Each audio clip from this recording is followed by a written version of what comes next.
Hello students, आज हम English grammar के बहुत ही महत्वपूर्ण topic that is preposition and there uses इसके बारे में डिटेल से चर्चा करेंगे।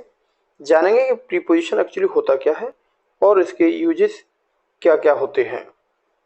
सबसे पहले प्रीपोजिशन के बारे में जानेंगे और प्रीपोजिशन को कैसे यूज करते हैं, प्रीपोजिशन बेस्ड एरर्स कैसे आते हैं। तो विभिन्न प्रतियोगी परीक्षाओं के लिए, साथ ही साथ बोर्ड परीक्षार्थियों के लिए भी ये वाला टॉपिक बहुत ही इंपॉर्टेंट है। तो डिटेल से हम जानेंगे, पूरा वीडियो जरूर देखें। इसके साथ ही साथ हम प्रीपोजिशन का यूज करके फ्रेजल वर्ब कैसे बनाते हैं इसको भी जानेंगे। This is very very important topic, so keep watching till end. Very first we must know what actually preposition is. Preposition होता क्या है? सो जैसा कि आप देख पा रहे हैं, there are two words, the first is pre and second word is position. So preposition दो शब्दों से मिलकर बना है। प्री मीन्स पहले, पोजिशन मीन्स रखना, अर्थात किसी नाउन के पहले रख देते हैं, किसी नाउन के पहले लिखे जाने वाला शब्द प्रीपोजिशन होता है। और डिटेल से जानते हैं, preposition is the word used before a noun and pronoun denotes its relation with other words। तो pronoun एक्चुअली क्या हुआ?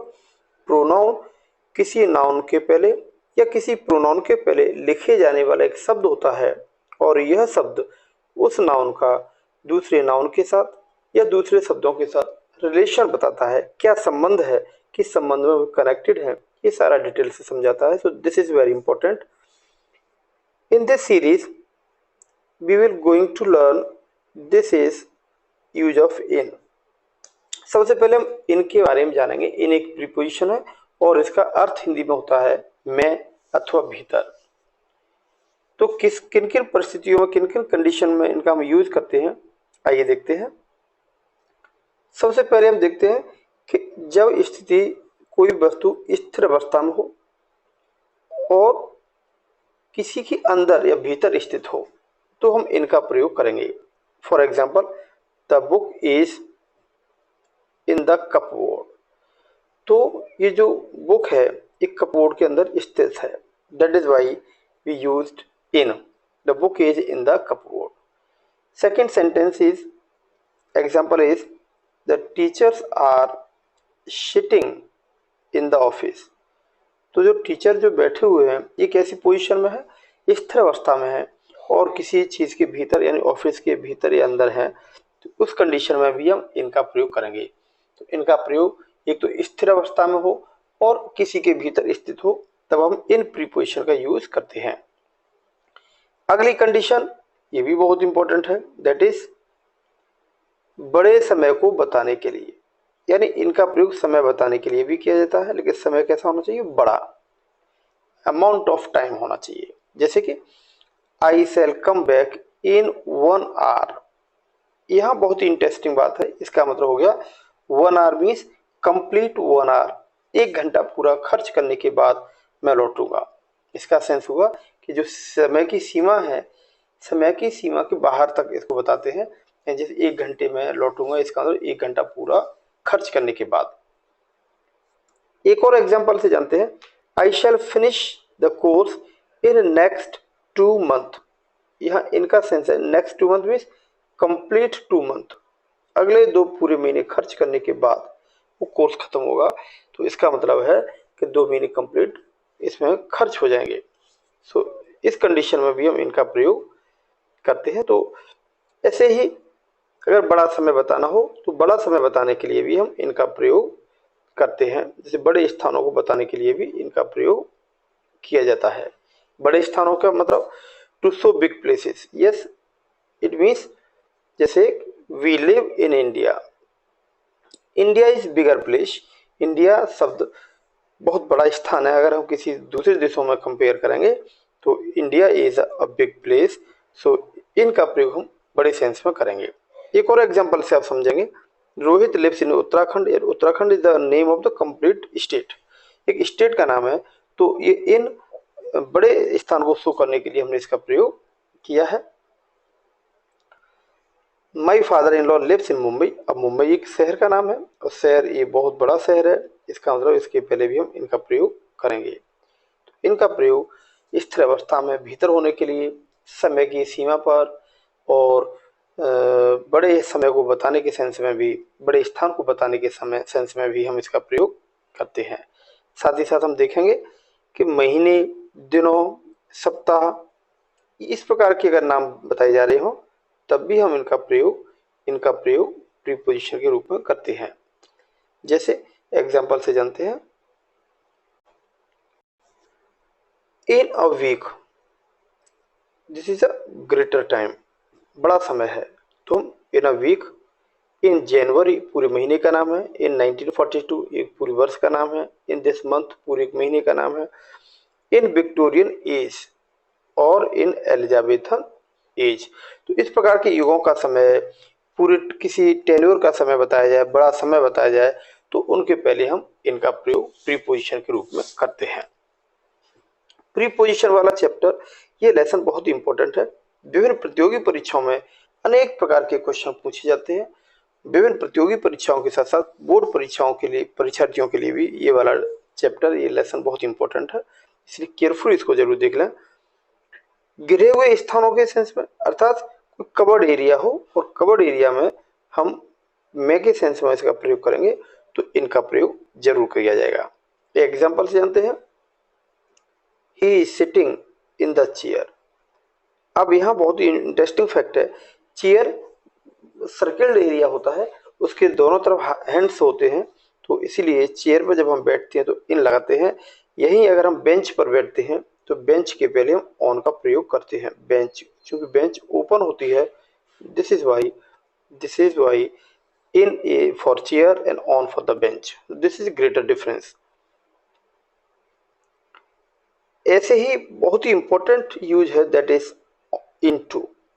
यस, इनटू इसका हिंदी अर्थ में या भीतर ही होता है, लेकिन बेसिक डिफरेंस ये है कि जब अंदर या भीतर हो लेकिन गतिशील अवस्था होनी चाहिए। वही इनके प्रयोग हमने देखा स्थिर अवस्था, और यहाँ है गतिशील अवस्था, तो इनटू का प्रयोग किया जाता है। For example, he went into the room, तो जब वो कमरे के अंदर गया तो एक गति हुई, इसलिए हमने गतिशील अवस्था के लिए इनटू का प्रयोग इनकी जगह पर या भीतर अंदर होने के लिए किया जाता है। Second example, the robbers broke into my house, तो ब्रोक इनटू यानी इसमें भी एक गतिशील अवस्था है, सो यहाँ हम इनटू का प्रयोग करेंगे। एक और कंडीशन है, एक माध्यम से दूसरे माध्यम में जब कोई चीज जाती है तब हम इनटू प्रीपोजिशन का प्रयोग करते हैं। For example, translate into English. Suppose there is a story written in Hindi and translate into English and medium is changed. तो एक मीडियम से यानी एक माध्यम से दूसरे माध्यम में कोई चीज जाए या एक रूप से दूसरे रूप में अगर चेंज किया जाए तो हम उसको इनटू प्रीपोजिशन का यूज करेंगे। Translate into Hindi, the same pattern, तो यहाँ भी हम इनटू का यूज करेंगे। Milk is turned into curd, यानी उसकी फिजिकल स्टेट भी चेंज हो रही है, उस कंडीशन में भी हम इनटू का प्रयोग करेंगे। Milk is turned into curd, so he turned into buys, he turned buys into deaf, ऐसे भी हम यूज करेंगे। तो बुद्धिमान से और डल, वाइज, डेफ, इस सब चेंज होने में हम इनटू का यूज कर सकते हैं। प्रीपोजिशन वाला टॉपिक काफी बड़ा लेसन है, तो वीडियो काफी बड़ा होगा, इसलिए मैं सोच रहा हूँ कि इसको प्रीपोजिशन को हम 2 वीडियो में कवर करेंगे ताकि वीडियो ज़्यादा लेंथी ना हो। तो कुछ प्रीपोजिशन आज इस वीडियो में हम कवर करेंगे, कुछ बचे हुए प्रीपोजिशन दूसरे एक वीडियो में कवर करेंगे, और कुछ एक्सरसाइज भी हम करेंगे ताकि देख पाएंगे किस प्रकार की एरर्स परीक्षाओं में पूछे जा सकते हैं।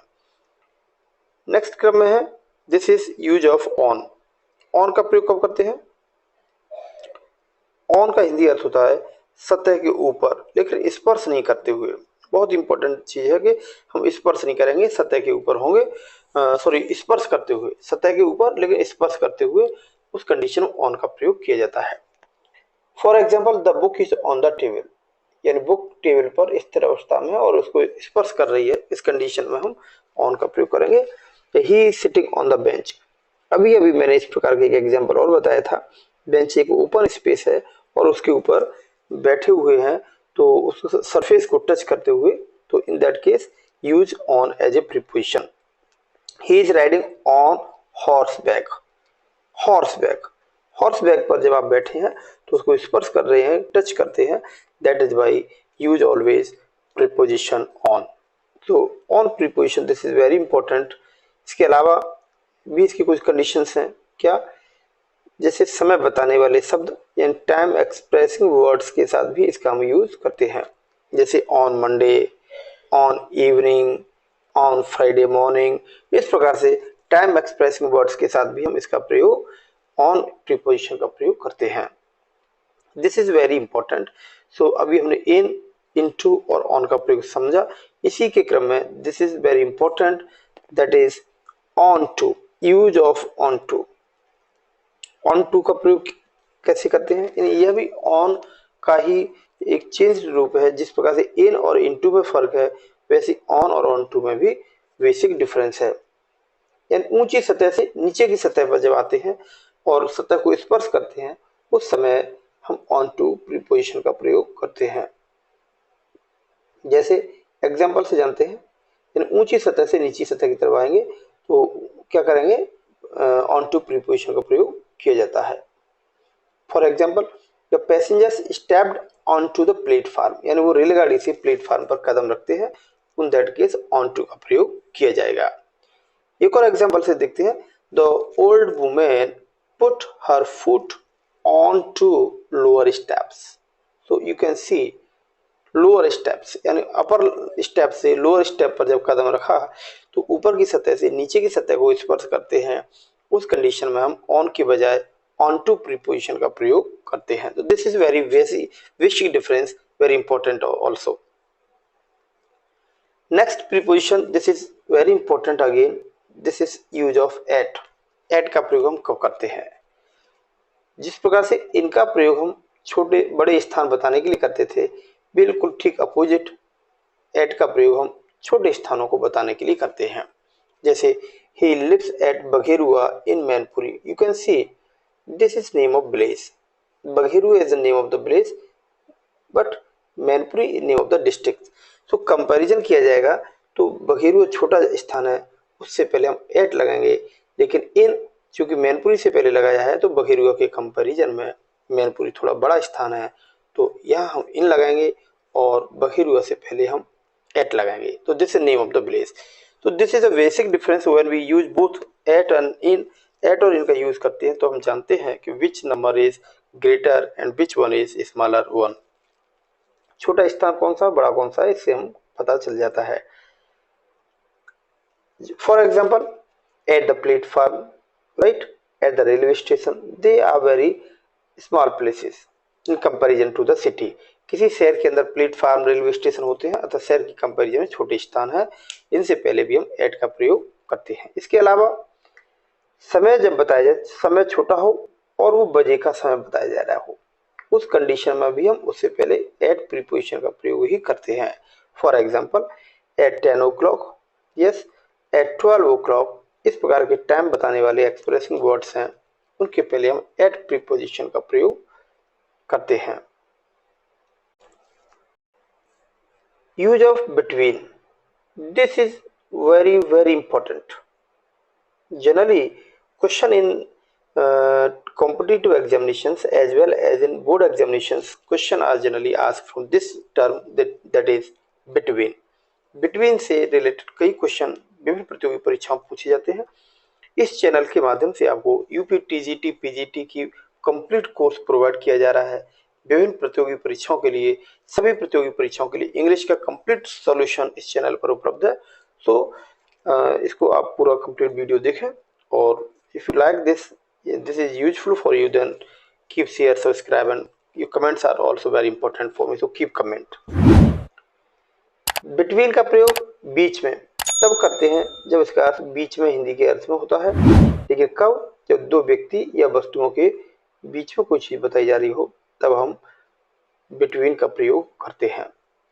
For example, Ram and Krishna are fast friends, they divided the books between them. यहाँ दो लोगों के बीच में कोई चीज डिवाइड की जा रही है तो हम बिटवीन का प्रयोग करेंगे। सो this is very simple and very important. This is note, note means something very important. Between के बाद एंड कंजंक्शन का प्रयोग होता है। This is very important. इस प्रकार की जो टर्म है ये प्रतियोगी परीक्षाओं के लिए बहुत इंपॉर्टेंट है। तो बिटवीन के बाद हमेशा एंड कंजंक्शन का प्रयोग ही किया जाएगा, टू का नहीं किया जाएगा। लेकिन कॉम्पिटिटिव एग्जामिनेशन में एंड की जगह टू का प्रयोग करके दिया जाएगा, तो you must remember this, not use to but use and conjunction after between. दूसरी इंपॉर्टेंट फैक्ट ये है, बिटवीन के बाद ईच और एवरी का प्रयोग नहीं किया जाता, बल्कि ईच एंड एवरी का प्रयोग कब किया जाएगा, जब दो से अधिक। बिटवीन के बाद ईच एंड एवरी का प्रयोग नहीं किया जाएगा। This is important fact. इसी प्रकार से हम देखते हैं यूज ऑफ एमोंग। एमोंग और बिटवीन में बहुत बड़ा अंतर है और क्वेश्चन इस प्रकार के जरूर पूछे जाते हैं कि व्हाट्स डिफरेंस एमोंग की जगह बिटवीन का यूज और बिटवीन की जगह एमोंग का यूज करके विभिन्न प्रकार के एरर्स दिए जाते हैं। एमोंग का प्रयोग दो से अधिक व्यक्ति या वस्तुओं के बीच में बताने के लिए किया जाता है। For example, distribute sweets among the students, it means students are more than two. ये छात्र दो से अधिक हैं, अतः यहाँ पर हम इनके लिए एमोंग का प्रयोग कर सकते हैं। इसके बाद बहुत ही इंपॉर्टेंट प्रीपोजिशन जो कि कॉम्पिटिटिव एग्जामिनेशन के लिए बहुत ही इंपॉर्टेंट है, दैट इज अमोंगेस्ट। अमोंगेस्ट का प्रयोग कब करते हैं, यह भी एमोंग का ही एक बदला हुआ प्रतिरूप है। जब कंपैरिजन, जब दो या दो से अधिक व्यक्ति वस्तुओं के बीच में सेंस बताया जाए, लेकिन प्लूरल नाउन हो और वो प्लूरल नाउन भी किसी वोवेल से शुरू होना चाहिए। This is basic difference. Plural noun किससे शुरू होना चाहिए, वोवेल से शुरू हो, तो उस कंडीशन में उससे पहले क्या लगाया जाता है, अमोंगेस्ट का प्रयोग किया जाता है। सो ये बहुत ही बेसिक डिफरेंस है जिसे हमें अच्छे से समझना होगा। Distribute sweets amongst our students, you can see this is amongst, and after that this is our, starts with vowel। तो among और amongst में अंतर यही है, दो या दो से अधिक व्यक्ति वस्तुओं के बीच में कोई चीज बताई जाए तो among या amongst में कोई भी लगा सकते हैं। अंतर सिर्फ इतना है कि amongst लगाएंगे तो उसके बाद आने वाला नाउन प्लूरल होगा और vowel से स्टार्ट होगा। This is the basic difference. Let us know some next preposition. This is besides. Besides means के अतिरिक्त, कोई चीज के अतिरिक्त में in addition to, in more than something, किसी कोई चीज अतिरिक्त है उस कंडीशन में हम besides का यूज करेंगे। So besides means अतिरिक्त। यहाँ से भी क्वेश्चन पूछा जाता है, besides और beside में बहुत बड़ा अंतर है और देखने में पहली नजर में आपको दोनों एक जैसे दिखाई देंगे। तो इस वर्ड केयरफुली से जानना है, what actually besides and what is beside. I bought a book besides a pen, इसका मतलब होगा कि मैंने किताब के अतिरिक्त एक पेन भी खरीदा, यानी मोर देन टू, यानी बुक और plus pen. I can read English besides speaking, yes you can do two things at the same time, that is speaking and reading। so इस कंडीशन में besides का use करते हैं। this is also very important। next preposition that is beside। एक तो besides होता है, एक beside होता है। beside का मतलब होता है पास या बगल में, अगल बगल में या पास में, और besides का मतलब होता है के अतिरिक्त।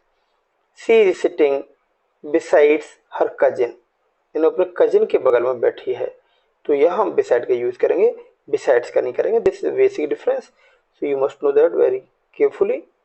Next preposition, that is above. Yes, this is above. above means ऊपर, अधिक, क्रम बताने के सेंस में इसका यूज करते हैं। अधिक के सेंस में, ऊपर के क्रम में, यानी क्रम बताने के लिए हम above का प्रयोग करेंगे। For example, mount Everest is 8,848 meters above the sea level. Yes, above the sea level. तो this is the order. Sea level से माउंट एवरेस्ट की ऊंचाई का एक क्या है, क्रम बताया जा रहा है, तो उस कंडीशन में above का प्रयोग करेंगे। Next example is his name is above my name in the list.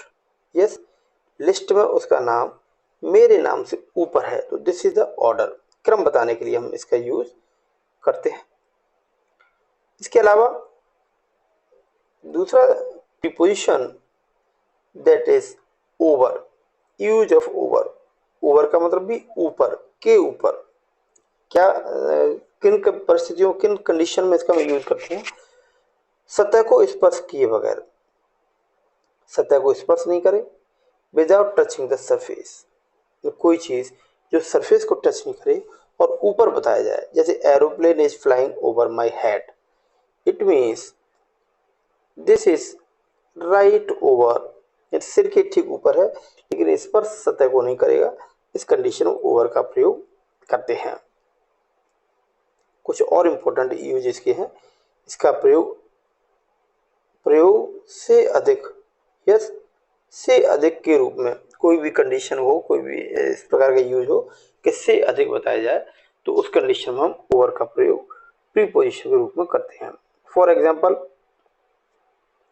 Mister Jaitley is over 50, यानी अधिक, 50 से अधिक है, तो अधिकता शो करने के लिए भी ओवर प्रीपोजिशन का प्रयोग करेंगे।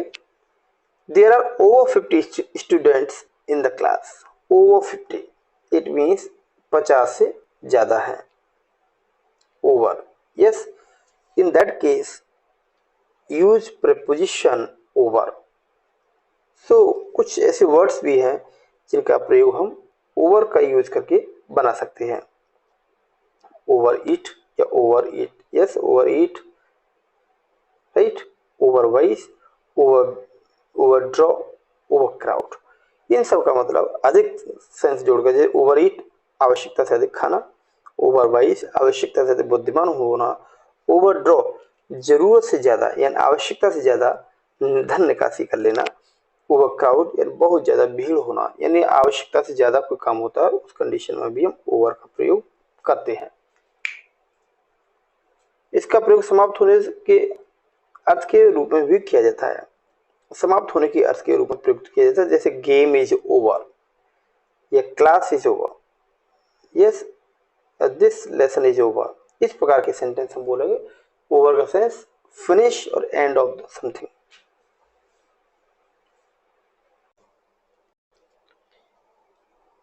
Next preposition, that is under.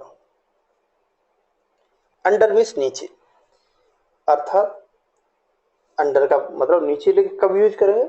सतह को स्पर्श किए बगैर। यह हम ऑन और अंडर दोनों में काफी सिमिलरिटी समझेंगे। ऑन सरफेस को टच करता हुआ ऊपर होता है और अंडर सरफेस को स्पर्श किए बगैर उसके नीचे होता है। The cat is under the table. Yes, this is the cat is under the table, यानी कैट टेबल के नीचे है लेकिन टेबल की सरफेस को उसने स्पर्श नहीं किया है। दूसरा यूज क्या है? इसका प्रयोग कम के लिए भी किया जाता है। किसी चीज की कम मात्रा बताई जाए, किसी को कम करके बताया जाए, उस कंडीशन में भी आप अंडर का प्रयोग करेंगे। जैसे she was under as. Under as means उसकी उम्र भी कम है। इस कंडीशन में इसको आप अंडर का यूज करेंगे।